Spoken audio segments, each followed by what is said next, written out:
So yan, sa mga naunang video natin guys, nag-change oil tayo, no? So ngayon naman mag-change gear oil naman tayo. So ito yung kanyang filling cap. Dito. Yan.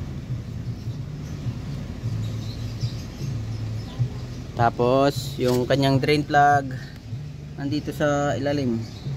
Ano nga ba yun? So nandito banda yung drain plug nya. So tanggalin ko muna para makita natin kung anong kondisyon naman ng gear oil. So nandito banda po yung kanyang drain plug, no? Malapit dito sa may spring ng brake cable ilalim. Ang sahod natin.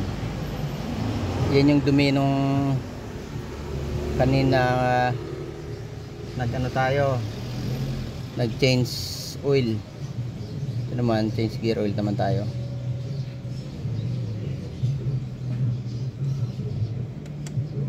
Yun. So mukhang maayos pa yung gear oil nya. Ganda pa.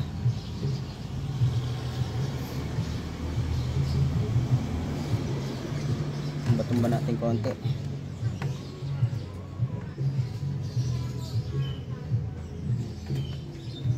O yun, medyo maayos pa yung gear oil. Yun lang, kanyang engine oil lang hindi maganda. Yung gear oil goods pa.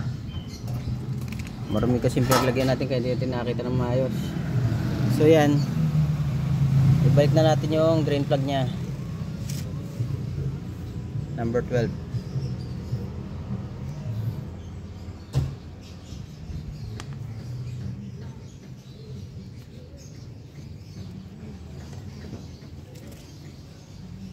Ano ba yan?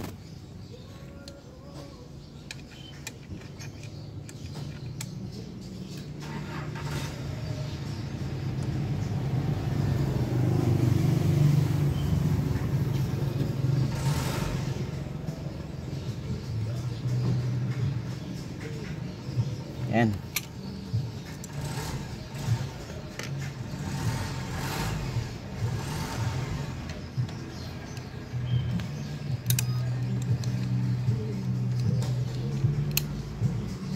Yan.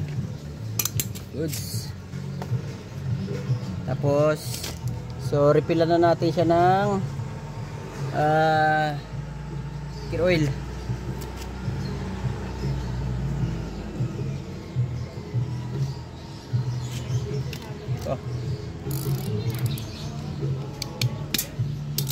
So ito, Shell Advance, sana all shout out.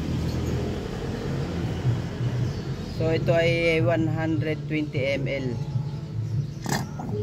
Kinarga natin 120. Yung iba kasi 100 lang. So mas maganda kasi medyo nakasubmerge siya yung mga gearings natin, no? Kasi splash type yung ano niyan yung lubrication type niya, no?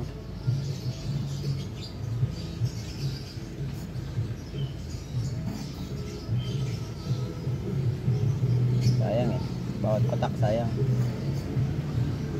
So yun, okay na, goods na.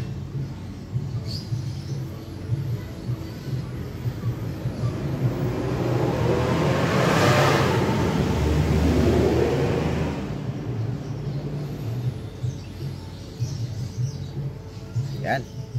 Alright, thank you very much. Yung ginamit natin, ha. Yan. So pwede kayong gumamit ng kahit anong type ng gear oil para sa scooter. Thank you, God bless, bye bye.